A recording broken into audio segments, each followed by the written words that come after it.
I am Josh, I am Banks. Odd places. going viral. Let's do it. Yep, let's do it, Josh.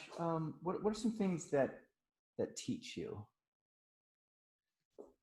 That teaches me. Yeah, things that teach you. Hmm. It almost feels like the $25,000 pyramid.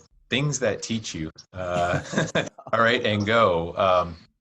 Teachers, books, uh, life lessons, screwing things up. That's what teaches me. So Effing things up, screwing things up, man. so you mess up, you make a mistake, and that's what teaches you the most, or one of the things. Absolutely. Success is a terrible failure, a terrible teacher. Yeah.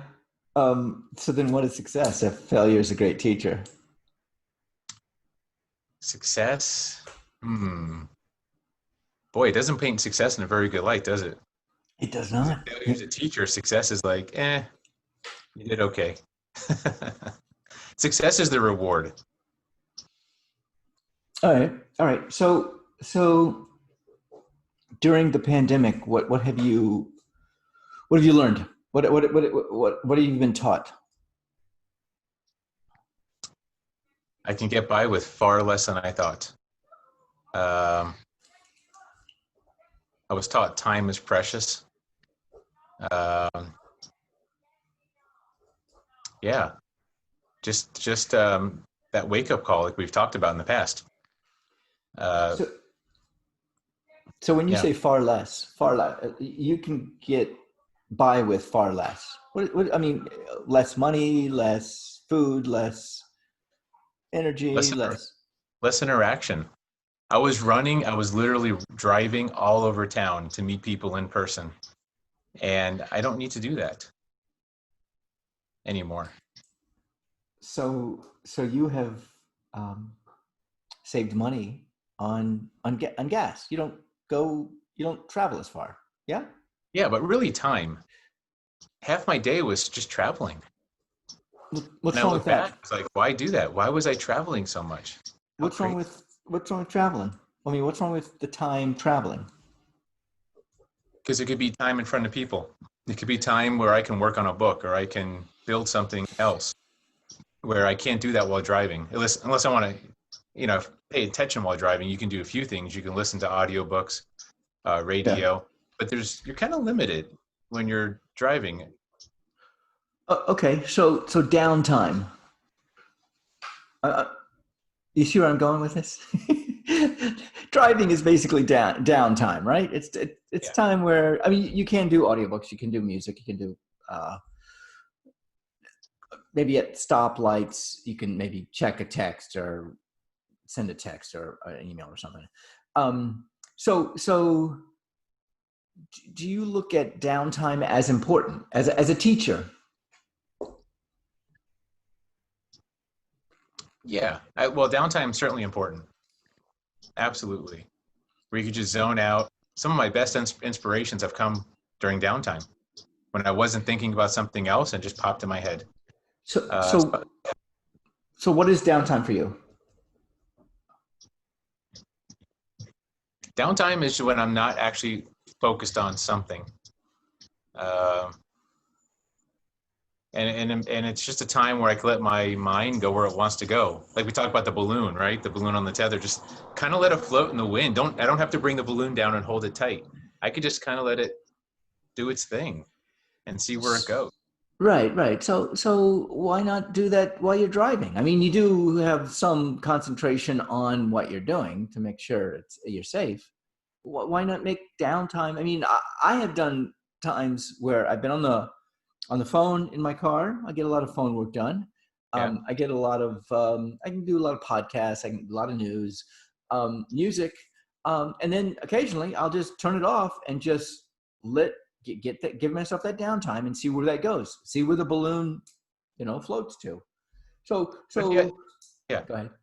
if you had the choice though, if you had the choice, would you rather be at home and be able to concentrate on something or be in a car?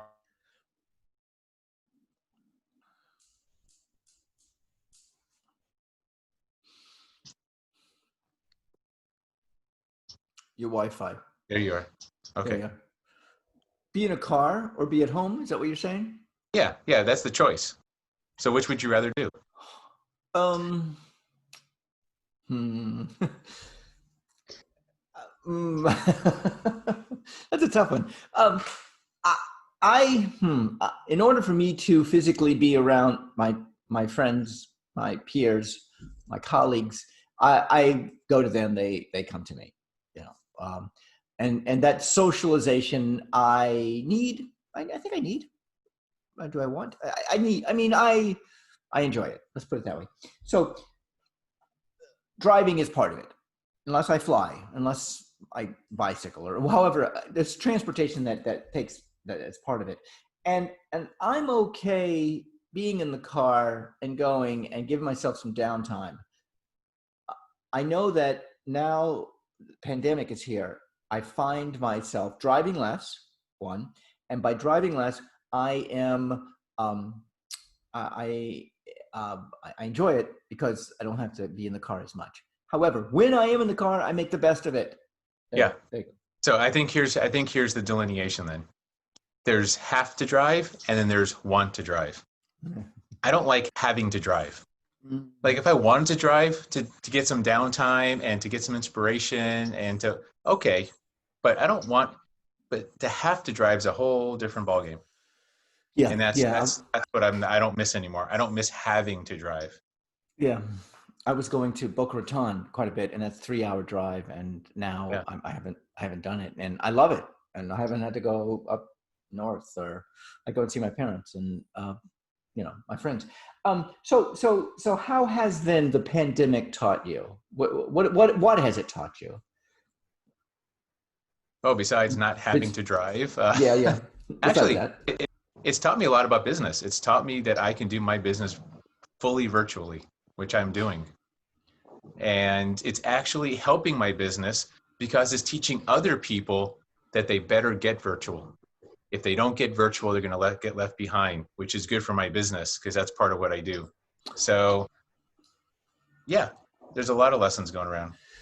oh wow. So business wise, you're learning that virtual is better for you. Now, do you see yourself after this when you get the vaccine?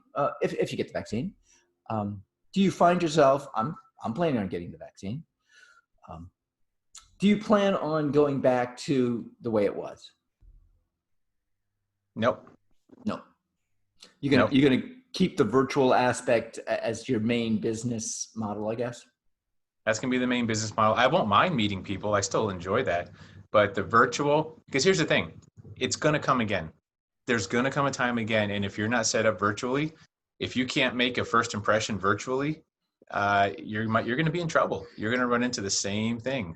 So I see this business model going on forever. I don't see this changing. We're in a virtual world.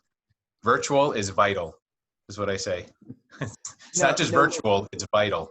When you say it's going to come again, what is that? What do you mean? Like within our lifetime, there's going to be another pandemic or a mini pandemic or something, or a Yeah, there's only been about 15 in our lifetime. So what are the chances of another one? I don't know, but probably.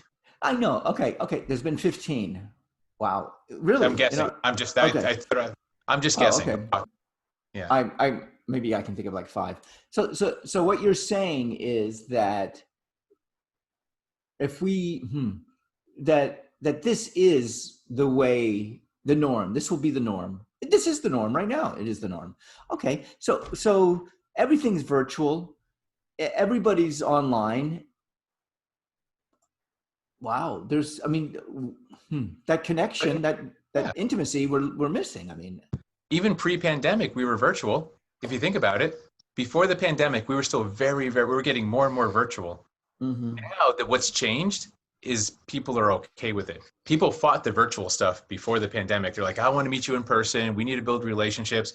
Now we're not fighting it as much. So virtual is becoming more accepted. We're not going back. You watch. We are not going back fully to the way we were. All right. Words from Josh, the Yes. entrepreneur.